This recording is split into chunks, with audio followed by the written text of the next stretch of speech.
Hello, everyone. Welcome to part 30 of my story. So, besides the extortion going on in the club, my cousin ended up being a backstabber.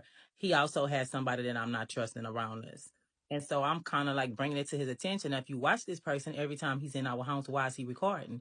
Like these kids are basically playing. He's recording our kids. I don't like it. And so I'm basically telling him, look, you're teaching the kids how to play casino style dice because he had them bought a new casino table. Well, here he is recording the kids with all the money on the table, just recording all this stuff inside the house. Like literally every single day he shows up, his phone is in the air. So I feel like, he's not to be trusted. But in the meanwhile, I'm still going out taking care of business as normal. Like he's telling me, hey, this person is calling you to answer this phone call when they call, relay this message to them, relay that message. And I'm pretty much doing all these things that he's asking me to do. One day in particular, he has me go out again and I'm meeting with somebody that I've never met with before, but I've talked to on the phone on several different occasions. This lady is coming in from another part of Texas, far away. She's flying in. And so I basically go out and I meet her at a hotel. We sit down, we're having this basic coffee and we're talking. We're going over the paperwork that was given to me by him, and I'm to give this paperwork over to this lady.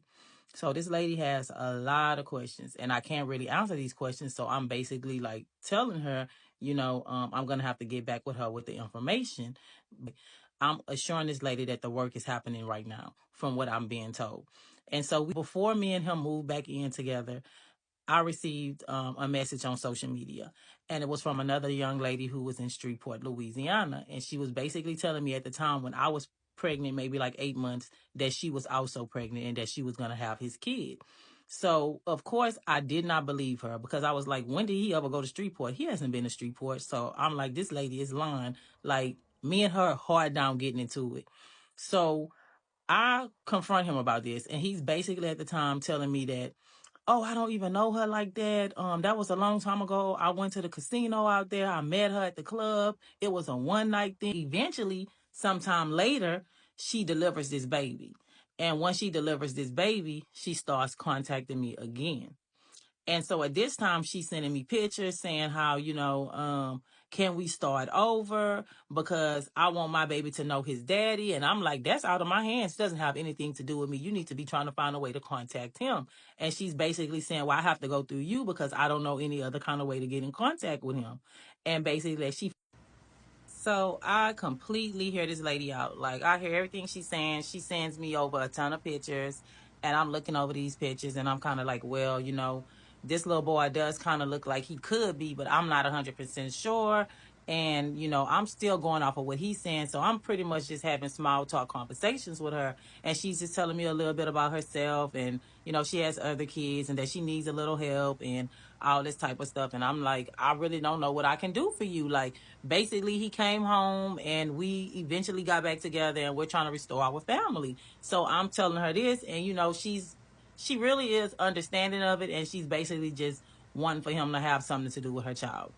So eventually she does come down and I get to see her son, and I'm telling her, you have a beautiful little boy and everything. I told him that you were coming, but he's just not gonna come and see the baby, and so she's butthurt or whatever, and she goes back.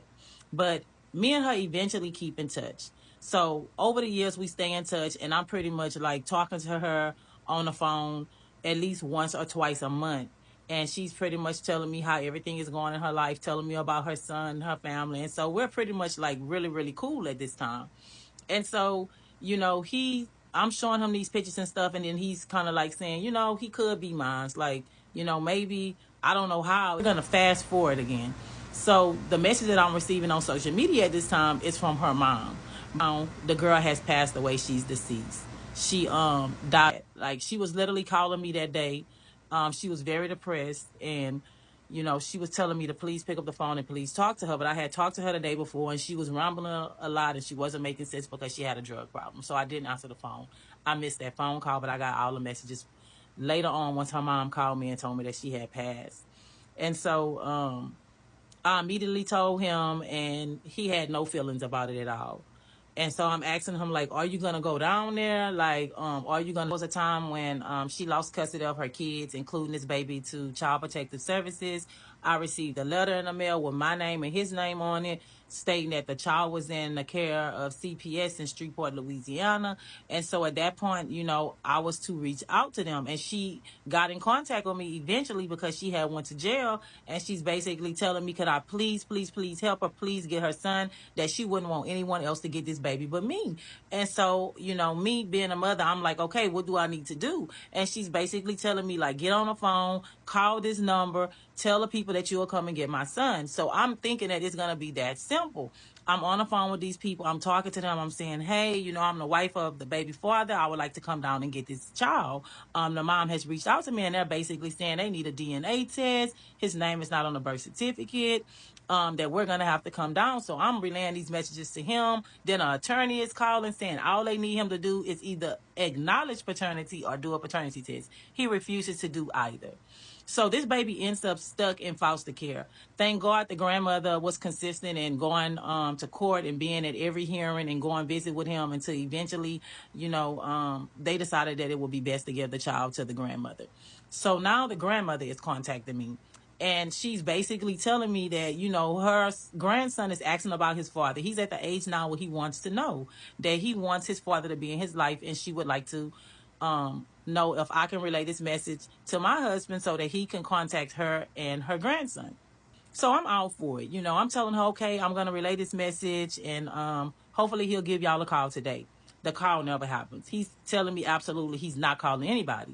That, if the little boy wants to see him, that's fine. They can come down or whatever. He'll go and meet with them. And so I'm saying, you need to contact her. She want to talk to you over the phone, and this little boy wants to speak to you. He's lost his mother. He wants to know who his father is.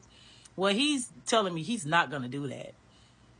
And the grandmother is basically not understanding that, hey, this is not me making these calls. So all of a sudden, she's calling me, telling me how bad of a person I am from not relaying these messages. And she don't understand why he has not contacted this little boy back or her.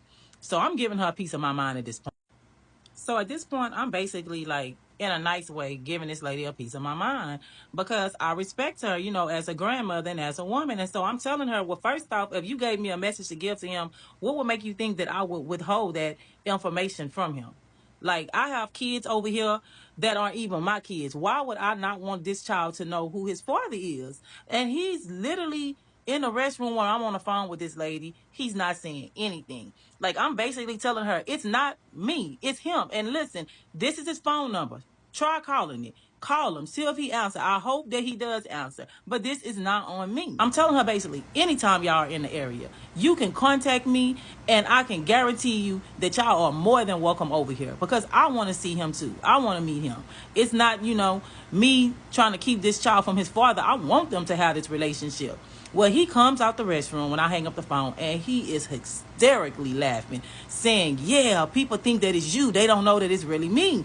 And so I'm going off. Like, I'm telling him, like, this some effed up shit. Like, you need to stand up and be a man. You need to call him, or you need to tell his grandmother that you're not going to talk to him. Like, at the end of the day, I don't want people thinking that I'm the reason why you're not in somebody's life, because that's absolutely not the case.